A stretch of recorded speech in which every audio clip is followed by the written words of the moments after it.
Je suis ravi de pouvoir te présenter cette interview. Tu vas être extrêmement motivé et inspiré par Kevin. Il va te donner ses meilleurs tips de démarchage. Si aujourd'hui tu pars de zéro, que tu n'as pas encore tes clients, ou même si tu as déjà tes clients et que tu as déjà du succès avec ton agence, je pense sincèrement que cette interview va énormément t'aider. Dedans, il y a des tips concrets pour améliorer tes ventes, réussir vraiment à convaincre tes clients de te faire confiance et te donner de l'argent pour ton entreprise. Donc sans plus attendre, je te laisse avec la suite de la vidéo. Mais avant ça, n'hésite pas à t'abonner à la chaîne si tu es intéressé par la création d'agences de marketing digital, agence SMMA. Ça fait maintenant plus de 5 ans et demi que je me suis lancé avec ma première agence. J'ai généré des millions d'euros grâce au marketing en ligne et sur cette chaîne YouTube, je te donne tout ça gratuitement. La seule chose que je te demande, c'est ton abonnement et d'activer la cloche pour ne pas louper toutes les vidéos full valeur que j'essaye de te donner. C'est parti, let's go. Yes Kevin, bienvenue à toi sur cette interview. Je suis super content aujourd'hui de pouvoir t'avoir avec moi, mais aussi sur la chaîne YouTube. Je pense que ton interview va pouvoir motiver un maximum de personnes. Elle va aussi donner de la valeur, donner des conseils à des personnes qui se lancent avec leur agence, qui veulent justement obtenir leurs résultats, qui sont dans leur parcours en fait d'entrepreneuriat. Donc franchement, je suis super content. Merci à toi. J'espère que tu es chaud. Et pour commencer, je vais te demander si ça te va de te présenter tout simplement qui tu es, qu'est-ce que tu fais pour amorcer cette interview au mieux. Ok, bah déjà, Adam, merci beaucoup de me donner l'opportunité aussi. Ça me fait plaisir de pouvoir en discuter du coup par rapport à ça. Donc, je m'appelle Kevin, j'ai 22 ans, je suis danseur de base, donc pas du tout de l'entrepreneuriat ou quoi que ce soit. Et je suis tombé sur une des vidéos, donc fameuse vidéo du challenge 30 jours à ce moment-là, en janvier. Et malheureusement, les places à ce moment-là étaient complètement complètes, pardon. Et donc, euh, un peu triste, je t'ai envoyé un message en privé sur Insta. Et du coup, tu avais refait une réouverture des places. J'avais sauté sur l'occasion et puis voilà, on s'est lancé dans l'aventure, quoi. Voilà. Ok, donc en fait, il y a deux choses du coup super importantes. Premièrement, du coup, tu dis que tu es danseur, donc en fait, tu n'avais rien qui te prédestinait à devenir entrepreneur de base. Voilà, c'est vraiment un parcours ailleurs qui est totalement autre.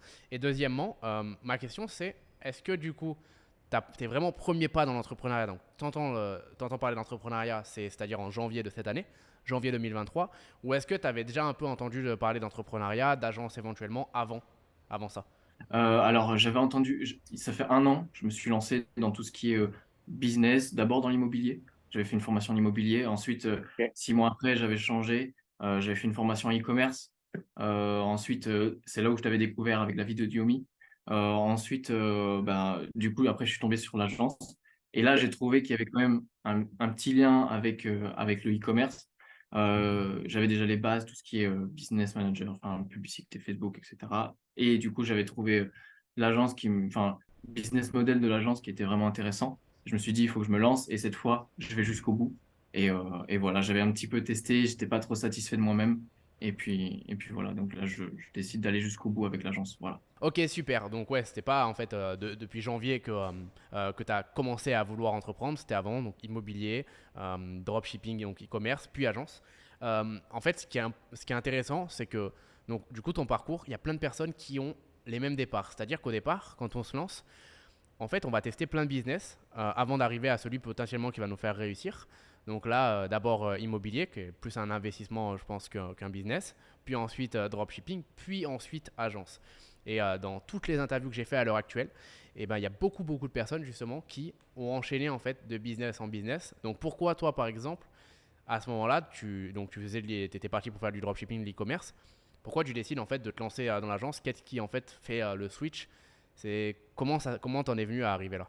C'est une très bonne question. Au début, quand j'ai vu donc, le business model de l'agence, que je ne connaissais pas du tout, c'est vraiment quand je regardais tes vidéos que je suis tombé dessus, que j'ai appris la chose, c'est que ça me permettait, je suis assez introverti de base, Mhm. je suis assez timide, que ce soit dans le business ou quoi que ce soit, ou même dans la vie de tous les jours. Et je me suis dit, ce serait quand même un bon challenge, hormis tout ce qui est financier, ce serait quand même un bon challenge pour aller exploser ce plafond de verre que j'ai de la timidité, ne pas oser aller parler aux gens, demander quelque chose. Et à ce niveau-là, c'est un objectif que j'ai bien rempli, donc je suis assez content et j'ai bien fait de me lancer dedans, quoi. Voilà. Ok, super. Bah, c'est top parce que c'est la première fois du coup qu'on me dit ça, en tout cas quand je fais une interview, c'est qu'au final, bon certes, il y a l'aspect financier qui est intéressant, mais toi aussi c'était pour te dépasser, pour évoluer, pour en fait acquérir une compétence parce que ne plus forcément être timide et être à l'aise à l'oral, communiquer avec les gens, etc. C'est une vraie compétence. Donc toi, en fait, tu as aussi énormément réfléchi en compétences. Et tu dis que maintenant, c'est acquis. Donc en fait, c'est-à-dire, en gros, quand tu dis que tu étais introverti, est-ce que tu peux nous donner des exemples d'avant et d'aujourd'hui, par exemple? Bien sûr, si par exemple, c'est vraiment tout bête, mais si j'avais envie d'aller chercher une boisson au bar, j'osais même pas aller au bar pour aller chercher la boisson, tellement j'étais timide. Tu vois. Ok. J'ai pas d'exemple concret là, mais c'est ce style-là. Mais aujourd'hui, je suis même prêt. Par exemple, quand j'ai commencé l'agence, j'ai fait du démarchage en présentiel. Donc, c'est-à-dire qu'il Ouais. faut passer la porte et aller voir les gens en face à face pour aller se prendre des portes, tu vois. Et donc, ça te met la barre de stress d'apprentissage tellement haut qu'après, quand tu retombes, bah, juste aller demander un verre, c'est tout à fait naturel, tu vois. Donc ça, c'est comme j'ai pas encore une fois, j'ai pas d'exemple concret. Non, mais je pense que les gens vont bien se visualiser. Parce qu'au final, dans la vie, il y a beaucoup plus d'introvertis que d'extravertis. C'est très compliqué, je pense, d'être extraverti. Ça dépend en fait énormément de l'éducation qu'on va avoir par nos parents, par la société ou quoi que ce soit. Et en fait, ça va vraiment nous définir parce que c'est pas quelque chose qu'on a directement à la naissance. Donc toi, tu l'as travaillé, bah, c'est génial parce que je pense que ça t'a aussi changer la vie en plus du coup du financier qu'on va venir dans lequel on va y venir après. Donc tes résultats, bah, en fait ça t'a déjà aussi changé à ce niveau-là quoi. Et c'est exceptionnel. Oui, du coup, j'invite énormément aux personnes qui nous écoutent, là, qui nous regardent en ce moment, c'est que si elles ont un projet et qu'elles veulent évoluer dans quelque chose, qu'elles se lancent et qu'elles n'hésitent pas en tout cas. Voilà, c'était vraiment ce que je voulais rajouter. Ok, bah, top. Je te remercie pour du coup pour ce tips. Ma question maintenant du coup pour entrer dans le business. Donc toi tu t'es lancé en janvier avec ton agence. Aujourd'hui au moment où on tourne cette vidéo, on est en mai. Est-ce que tu arrives à nous faire un peu le parcours de janvier à mai? Qu'est-ce qui s'est passé en fait dans ton agence pour qu'aujourd'hui du coup tu aies des résultats? C'est quoi en fait ton histoire sur ce business model quoi? Ok. Alors, donc janvier, challenge 30 jours, j'ai décidé de me lancer sur un service bien spécifique, sur une niche bien spécifique. Cette niche est les agences immobilières. Parce que du coup, derrière, mon but était d'investir dans l'immobilier, donc ça me permettait de créer des contacts et du coup d'avoir un réseau et de faire cette agence. Donc pendant 30 jours, je me suis buté avec les agences immobilières. J'ai appris deux choses, j'ai appris pas mal de choses, je me suis pris des claques, des portes. C'était le but aussi, d'apprendre. Je vois que le challenge 30 jours arrive à son terme. Je vois pas de résultats financiers. Encore une fois, résultats personnels, ils étaient totalement là. Mhm. Mais voilà, donc je me dis, c'est pas grave. Euh, le, le challenge, enfin, une agence SMMA ne se fait pas en 30 jours. Donc on va continuer.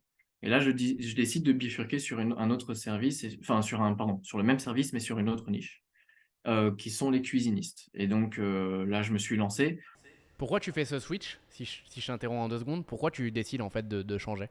En fait, tout simplement, je me suis rendu compte que ce que je proposais à la niche donc, des agences immobilières, ils ne comprenaient pas encore l'importance de ce qu'était le service et donc ne pouvaient pas mettre autant d'argent que ce que je pouvais demander en fait. Ils étaient aux alentours entre 900 et 1000 euros maximum, ce que demandait en fait mon prestataire derrière. Donc, Ok. je trouvais ça un petit peu dommage. Donc, je me dis, je vais essayer de bifurquer sur une autre niche, voir ce qui se passe. Et effectivement, en fait, les premiers prospects que j'ai eus avec les cuisinistes, ils m'ont dit, l'argent, c'est pas le problème, on a ce qu'il faut. Et donc ça a été un pur bonheur déjà d'entendre ça. Ouais. Et puis après, ça a coulé de source. Les prospects qui ont suivi, bien sûr, j'ai eu un petit peu de temps pour avoir des résultats, mais ça a suivi, quoi.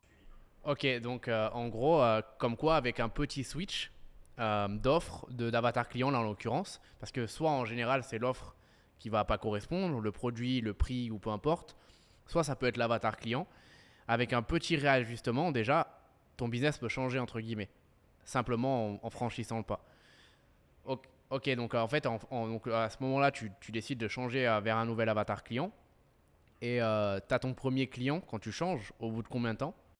3 mois après, Ok, au maximum 3 mois après, j'ai mon premier client. à combien? Donc, alors là, c'est un petit closing pour être honnête avec toi, parce Il que n'y je a, connaissais pas encore y a pas mon... de petit closing. Donc voilà, on était à tout simplement 1000 euros pour Ok, le premier mois. Et si, quand je lui apportais les résultats, on augmentait sur 2500 euros par mois, tout ok. simplement. Ok, Voilà. donc qu'est-ce qui a fait, avant de rentrer dans ton premier client, qui, Mhm. selon toi, que en gros, depuis ton changement, du coup, il t'a fallu à peu près 2 mois, il me semble, de ton changement à 2 mois. Pourquoi en fait à ce moment-là, tu n'avais pas encore de premier client, malgré sûrement des retours, des démarchages qui se passaient bien, des R1? Parce qu'en fait, c'est important aussi de montrer aux personnes qu'est-ce que tu as dû faire pour obtenir ce premier client et puis ensuite les suivants. De toute façon, on va en reparler. Mais en fait, qu'est-ce qui s'est passé pendant ces 2 mois? C'est que beaucoup de remises en question. S'il y avait un problème, on continuait pas dans la même. Je pense qu'il faut être fou pour continuer dans la même direction. Si on voit qu'il faut se remettre en question et changer. Ouais.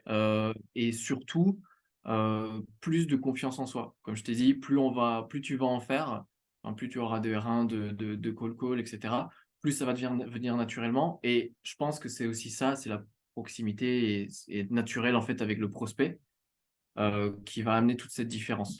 Et je pense que la personne l'a ressenti à ce moment-là. Elle dit, bon, ben, il est sincère. Et encore une fois, je pense, hein, je ne suis pas dans la tête du prospect, mais c'est autre chose et c'est ça, c'est toute cette différence en fait. Voilà. Ok, donc à ce moment-là, tu n'avais pas changé ton offre, c'était toujours la même chose, tu n'as pas fait des réajustements de ce côté-là, c'est plus un réajustement sur toi-même, sur ta propre confiance, sur ta propre personne, qui a fait que tu as eu ton premier client, mais rien d'autre a changé. Exactement. Rien d'autre a changé. Le service restait le même, la niche restait le même. Le client, bon, ben,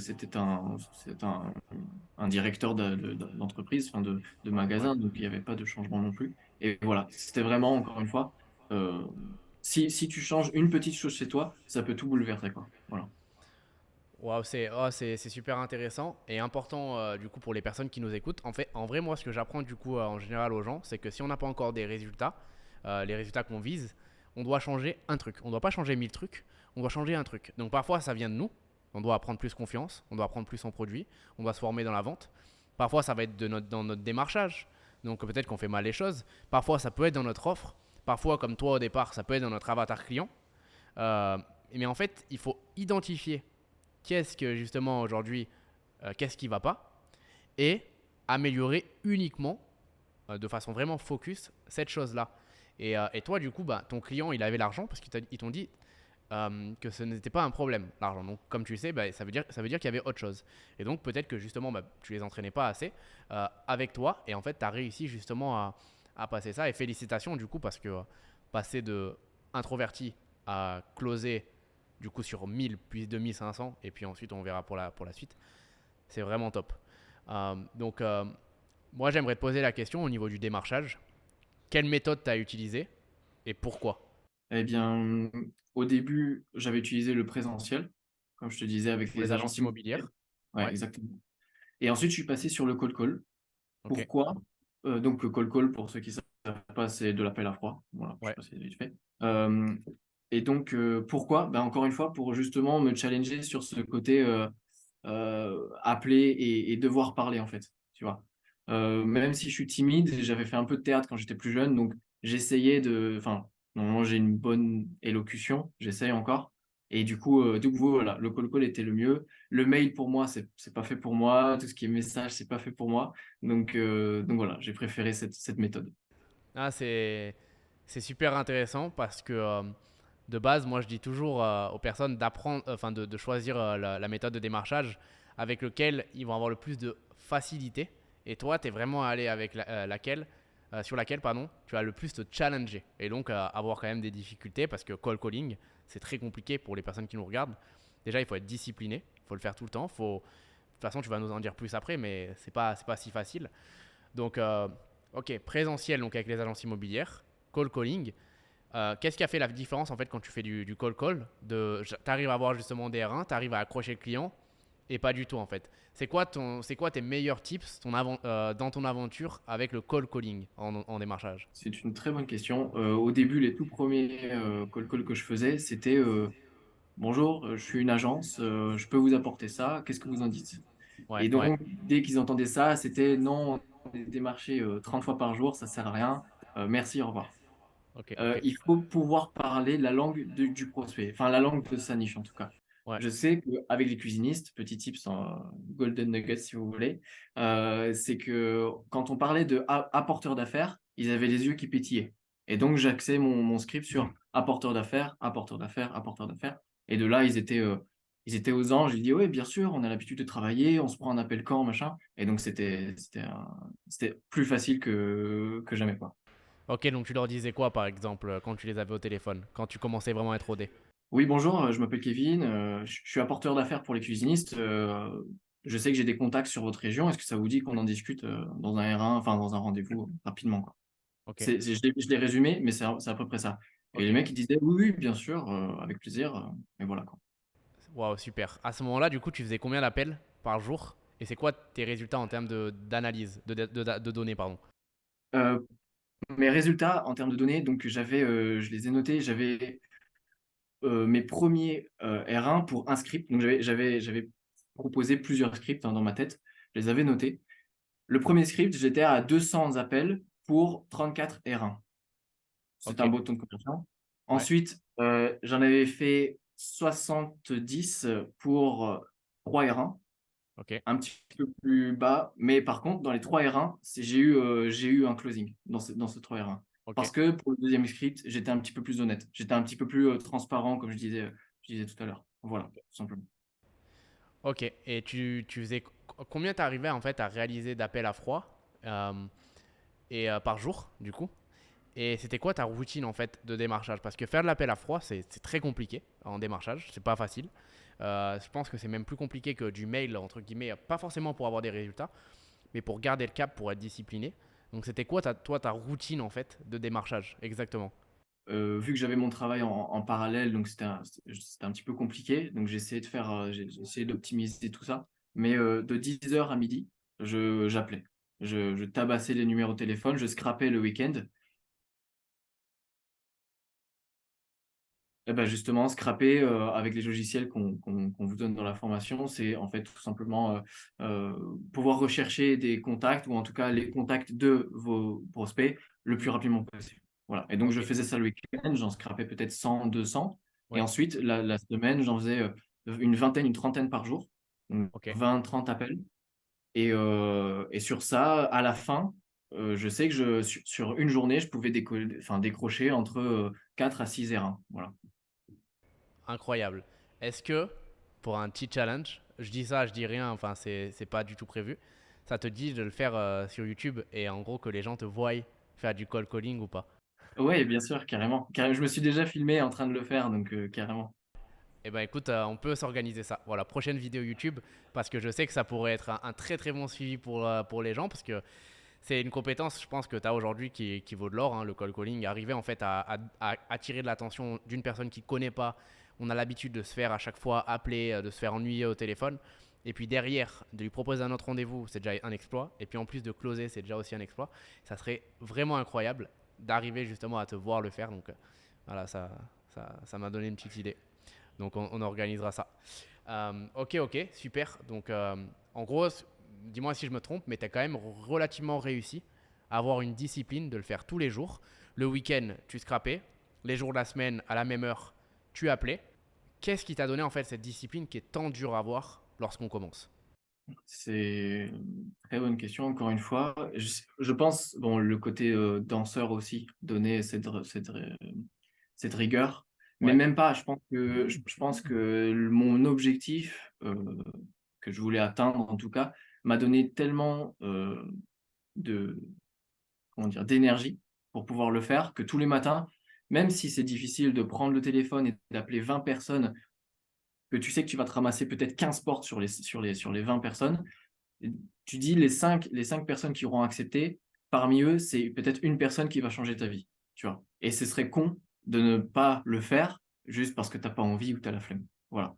Donc, tous les jours, ça me prenait 2 heures. C'était 2 heures de mon temps, de mon temps qui voilà, c'était quelque chose, il fallait y mettre de l'énergie, comme je te dis. Mais ça en valait la chandelle. Donc voilà. ouais, en vrai, t'es très humble parce que sache que il y a vraiment peu de personnes qui sont capables d'avoir la même discipline pendant, du coup, depuis janvier, 3 à 4 mois. En plus d'avoir un travail à côté, qui ne se trouvent pas des excuses, qui, lorsqu'elles ont du temps libre, charbonnent justement pendant ces 2 heures-là. Et sache que c'est pas, je te dis, moi je vois plein de personnes, et c'est pas quelque chose de commun. Et c'est pour ça que ça m'intéressait de te poser cette question. Donc toi, de ce que tu me dis, en fait, tu as été drivé par ton objectif, par ton pourquoi en soi. Qui est du coup c'est quoi ton objectif vraiment pourquoi tu te bats en fait tous les jours? Eh ben, pour être honnête avec toi, c'est un peu global, mais au début, c'est pour une liberté. Mhm. Tout simplement, je pense que c'est aussi un petit peu le pourquoi commun de tout entrepreneur, c'est aussi pour avoir une certaine liberté. Et aussi parce que Covid le veut, bon, on a eu certaines barrières en fonction du pays dans lequel on se trouvait. Je dis, faudrait quand même qu'on trouve une solution pour mettre déjà, enfin, pour être libre et aussi surtout pour mettre à l'abri la famille, quoi. Je pense que c'est aussi un Ok. pourquoi qui est quand même puissant. Et voilà, que ce soit la copine, que ce soit la maman, le papa, la famille, etc. Voilà. Ouais, donc tu es drivé par toi-même mais aussi par les autres. Ok, je vois. Bah, c'est top. Du coup, là, tu arrives. Je fais un récap, hein. Je fais un récap pour les gens qui nous suivent. Donc, tu commences par l'immobilier. Ensuite, du coup, tu fais de l'e-com. Ensuite, du coup, bah, tu n'as pas encore les résultats que tu vises. En janvier, tu décides de te lancer dans la création d'agence parce que ça te correspond. Donc là, aujourd'hui, on est en mai. Donc ça fait 5 mois. 5 mois, non, on est début mai, donc ouais, 4 mois à peu près. Et donc, tu as une première fois donc, eu une agence que tu as dû réorienter, donc garder le même service pour ensuite vendre du coup à une autre niche. Voilà, et ça fait maintenant 3 mois que tu es à fond dessus. Aujourd'hui, du coup, tu es à combien de chiffres d'affaires par mois avec ton agence? Comment en fait tu fonctionnes? Parce qu'on a parlé du premier client, mais on n'a pas parlé de tes résultats d'aujourd'hui. Ouais. Donc, voilà, comme je te disais, le premier client, bon, ça a été, pour l'instant, c'est un client qui est Ouais, à 1 000 € en ce moment. On est justement sur la procédure donc de création de contenu ouais. pour la mise en place, etc. Mhm. Donc là, on va lancer bientôt les publicités. Ici, hier, j'ai eu un R1 avec un R2, pardon, avec un potentiel client Ouais. qui me disait qu'il était très fortement intéressé. Pour le premier mois, il serait à 1 700. Il me dit, si ça fonctionne bien pour le premier magasin, on aboutit sur 2 magasins, du coup, qui seraient à 2 200 fois 2, donc 5 000 € pour les 2 contrats. Voilà. Ok, génial. Bah, je te le souhaite en tout cas. Et à ton avis, du coup, qu'est-ce qui va maintenant te mettre. Parce que du coup, ce qui est intéressant, c'est que tu es pile au moment où bah, tous les efforts que tu as fait pendant un long moment, ta discipline, elle a commencé à payer avec ton premier client. Et là, tu vas voir, bah, de toute façon, je pense que tu le sais déjà, mais le premier client, c'est le plus dur à avoir. Ensuite, le deuxième est plus facile. Ensuite, le troisième est encore plus facile. Et après, ça va de soi. Donc, en fait, qu'est-ce qui, en gros, selon toi, maintenant, va te permettre de scaler? Parce que là, tu es vraiment dans cette étape où ça y est, tu as les clés. Et en fait, maintenant, tu as juste à les continuer. Donc, quelles sont ces clés, selon toi, pour passer du premier client à ensuite aller chercher tous ces contrats dont tu viens de parler, plus encore plus de contrats? La rigueur, ça reste toujours dans une des meilleures clés. Ouais, Euh, Surtout, encore une fois, déjà la délivrabilité pour son client. Déjà, si on a un premier client qui est satisfait, c'est presque sûr qu'on a déjà derrière un autre client. Donc, la délivrabilité, être sûr que chaque client, hein, c'est peut-être pas rien que pour le premier, c'est aussi pour les suivants, chaque client doit avoir son service un peu premium. Et je pense que c'est aussi quelque chose que je peux inciter, c'est vraiment pas faire de la masse, mais faire de la qualité. mhm. Bien sûr, si on peut faire en quantité et de la qualité, tant mieux, mais se privilégier aussi là-dessus. Et, hum, et voilà, j'ai pas d'autres qui vient en tête là comme ça, mais en tout cas, Mais non, je pense que c'est très bien. T'as pas besoin d'avoir d'autres choses parce que, en vrai, prenons les clés du succès d'une agence. Premièrement, c'est l'offre, le produit qu'on vend, à qui on le vend. Ça, c'est coché. Donc, on va dire, tu as une offre qui vend, qui plaît. Donc, tu as de quoi vendre. Deuxièmement, c'est prospection. Donc, réussir à montrer cette offre à des personnes qui pourraient potentiellement être intéressées. Donc, ça, avec le call calling justement et les stratégies que tu as développées, tu l'as. Ensuite, c'est vente. Je pense que bah, du coup, tu t'es complètement amélioré dans la vente et ce premier client t'a donné encore plus confiance. Et donc, dans la suite, il n'y aura pas forcément de soucis. Et quatrième point, toi, ta stratégie, comment tu vas la baser? Ça va être sur délivrer de la très forte valeur ajoutée à tes clients. Et je pense qu'il n'y a pas meilleur comme stratégie. parce que tu n'auras plus jamais besoin de chercher un client. Surtout dans les cuisinistes, où c'est beaucoup de bouche à oreille, ils se connaissent tous, etc. S'il y en a un qui est satisfait, et je pense que cette phrase-là est Golden Nuggets, justement, comme tu l'as dit tout à l'heure, un client satisfait, c'est un autre client derrière. Donc ouais, non, je pense que sur ça, tu es complètement sur la bonne voie. Est-ce que tu as disons par exemple, 3 tips, que ce soit mindset ou agence, peu importe, 3 tips qui selon toi sont hyper importants aujourd'hui pour réussir avec son agence, tes 3 tips les plus importants qui te viennent dans la tête avec du feeling, quoi, sans pour autant devoir les travailler. Eh ben, juste, il y a des moments où ça va être vraiment down, c'est normal. Et c'est pour ça qu'il y a aussi la communauté Swift derrière, c'est qu'on s'entraide au maximum. Est-ce Ne que pas lâcher. tu as, pour ce premier tips, parce que pas tout le monde est dans le Swift System, est-ce que tu as un conseil pour quelqu'un qui est tout seul derrière son écran et qui n'a pas justement cette communauté dans ces moments down? Euh, Se parler comme un ami. Ça, c'est quelque chose qui m'a aidé de ouf. Je t'explique, c'est que je remarquais qu'il y avait des personnes aux alentours, enfin autour de moi, qui étaient down, qui étaient un peu bad mood. Je les aidais. Je leur parlais comme un ami, mais t'inquiète pas, ça va aller si tu fais ça comme ça. Et je les aidais. Et à moi-même, quand j'étais down, je pouvais pas m'aider. J'étais, ouais, mais t'es vraiment qu'une merde, tu peux pas faire ça. Et en fait, je pense qu'il faut essayer de se voir à la deuxième personne du singulier et essayer d'en fait se parler comme un pote, comme une personne qui est externe à nous. Et ça aide de ouf. T'es devant ton miroir, t'as l'air d'un fou au début, mais après ça va. Et t'es devant ton miroir et tu dis, ça va aller, c'est pas grave, ça arrive, tu vois, c'est normal. Tu peux faire ça, essaie de faire ça. Et vraiment, vraiment, c'est quelque chose que j'ai découvert. Et je ne dois pas être le premier à avoir fait ça, mais en tout cas, ça aide de ouf. Donc ça, c'est mon Ouais, premier tips. dans la société, on a tendance à, et tu le dis, à se tirer vers le bas, alors qu'on va tirer les gens vers le haut. Et comme tu dis, pourquoi on le ferait pas pour nous aussi? Et tu l'as découvert et ça a bien marché pour toi. Donc ouais, ça c'est un très très bon tip pour une personne qui est tout seul. Ensuite, ouais, du coup, je te laisse continuer. Ouais, ben, j'en ai un deuxième là qui me vient en tête, qui a été un choix décisif pour moi. C'est que quand on a un choix difficile à faire, il y a forcément une peur. Si on enlève la peur, quel choix on peut faire? Et le choix, il est vite fait, tu vois. Je sais pas, tu peux poser une ligne, enfin, tu peux prendre une feuille, mettre une ligne au milieu et mettre les conséquences du premier choix, les conséquences du deuxième choix. T'enlèves ta peur et tu dis qu'est-ce que tu décides. Tout de suite, il y a une solution qui va sortir et ça va être celle-là que tu vas devoir le faire. Qui ait une peur ou non, mais voilà, tout simplement. Donc ça serait un peu apprendre à contrôler ses émotions, donc la peur en soi. Ok.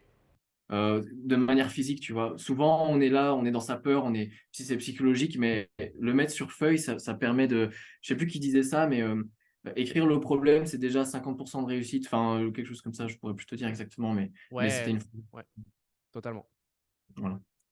Est-ce que j'en ai un troisième là qui me vient naturellement? Non, mais euh, il y a que vous qui, enfin, il y a que soi-même qui pouvons réaliser la chose. Je sais pas comment le formuler, Ouais, non. mais c'est pas les autres qui vont te pousser à le faire, quoi. Donc, et aujourd'hui, la société, elle est là pour te dire non, fais pas ça, ça sert à rien.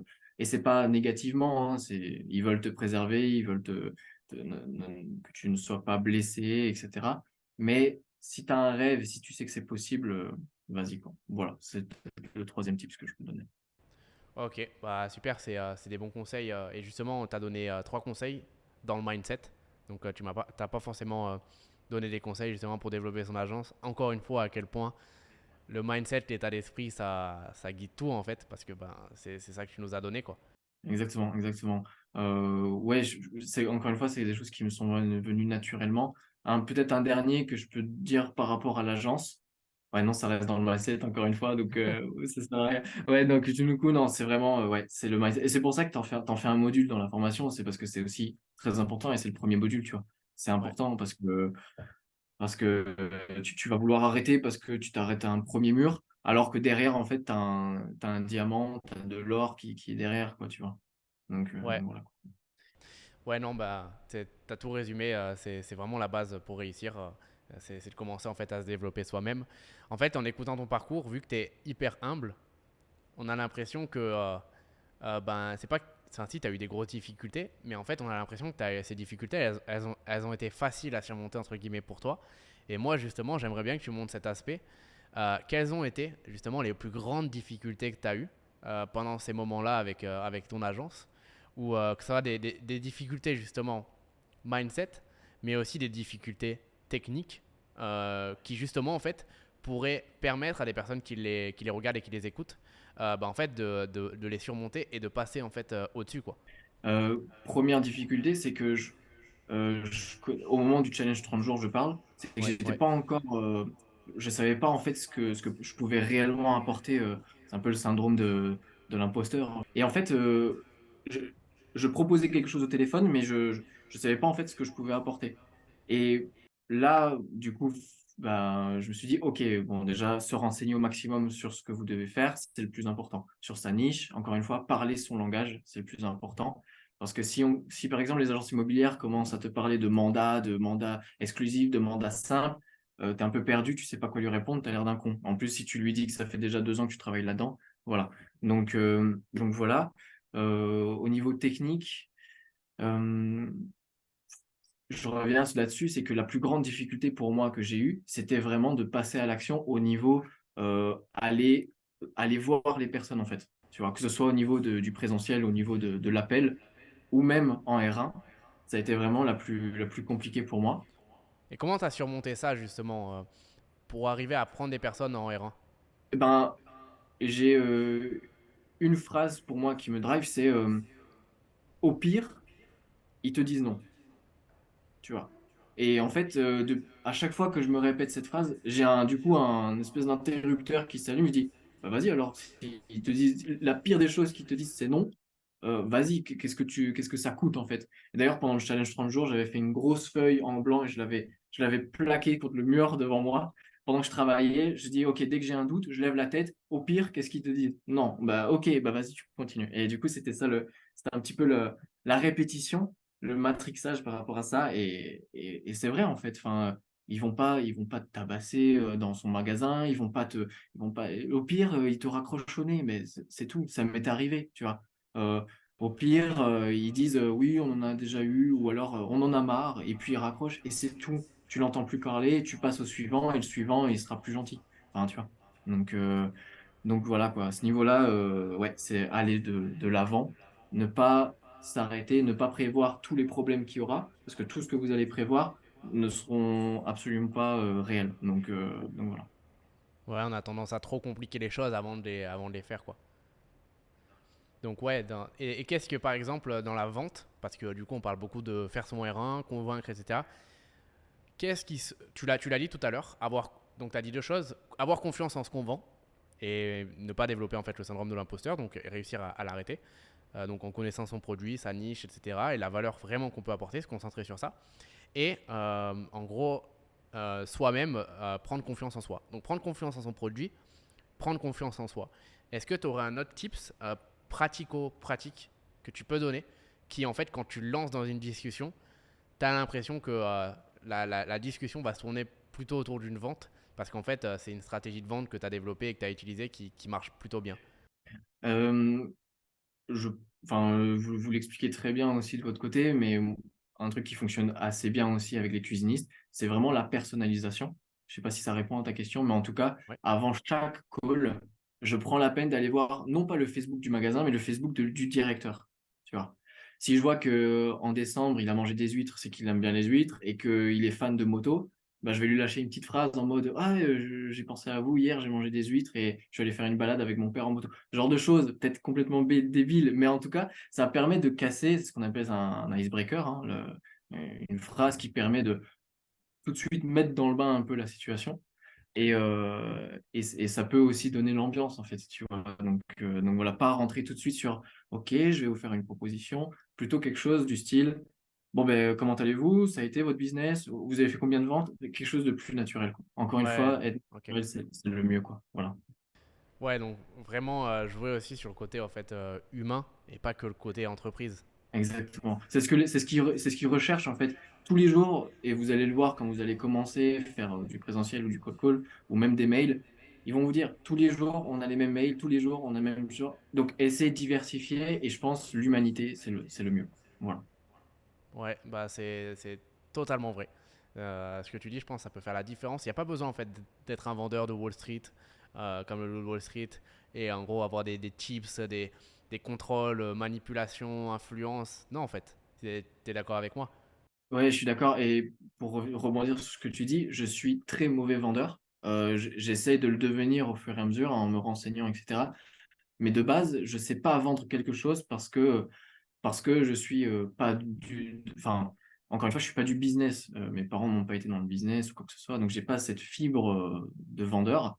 Mais s'il y a des choses qui peuvent faire pencher la balance, encore une fois, c'est peut-être être naturel, être soi-même et voilà, être transparent. Voilà. Ouais. Donc, je récap pour améliorer vos ventes. Premièrement, connaître son produit, son service et avoir confiance en celui-ci.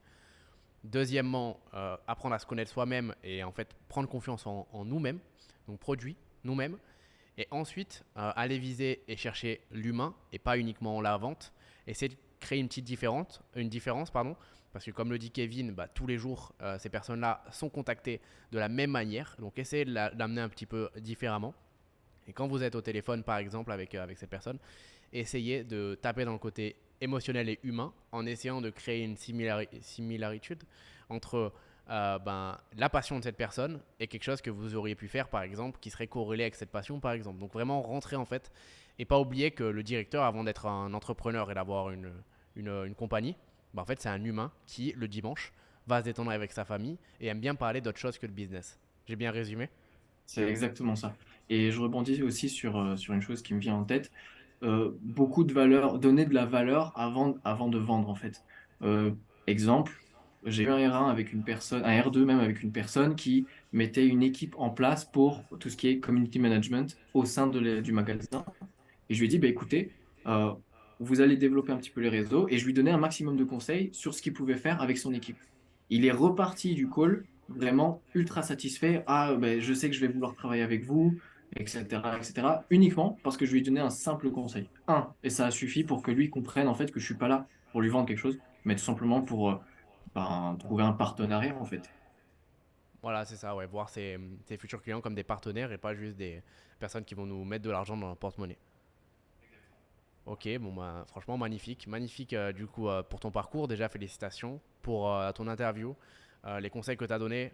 En plus c'est la première fois où j'interviewe quelqu'un qui fait du call call, donc de l'appel à froid. Ça va je pense inspirer beaucoup de personnes. Il y a beaucoup de tips à l'intérieur. J'aurais une question pour toi. Donc toi tu nous as rejoint sur le challenge de 30 jours qui au final a évolué pour devenir le Swift System, donc la version aboutie en gros du challenge de 30 jours.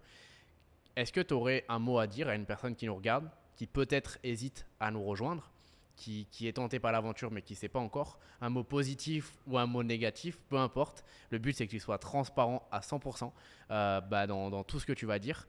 Voilà, c'est toi en fait qui. Imagine tu parles à cette personne, moi je suis pas là. Je suis même pas là, je suis pas dans l'interview, tu dois parler à cette personne. Ok. Ben, comme je te disais, ça m'a apporté, hormis encore une fois le fait financier, ça m'a apporté énormément d'évolution au niveau personnel. Donc, je pourrais vous dire, même rien que sur le plan évolution personnelle, foncez. Juste profitez et c'est un investissement. C'est pas quelque chose que vous allez perdre, c'est un investissement et il faut vraiment pas avoir peur là-dessus. Et puis, si vous hésitez, comme je vous ai dit, vous faites une liste, vous mettez le pour et le contre et vous voyez ce qui se passe. Parce que tout ce qui parle là, c'est juste la peur. Ils ont peur de perdre de l'argent, peut-être. Ils ont peur de s'engager sur quelque chose. Faites une liste, faites votre liste et on se retrouve dans la formation. C'est quoi, toi, selon toi, le système, qu'est-ce qui a fait la différence? Est-ce que c'est plutôt les vidéos, donc la formation, en fait, les connaissances? Est-ce que c'est plutôt l'accompagnement, donc les coachings?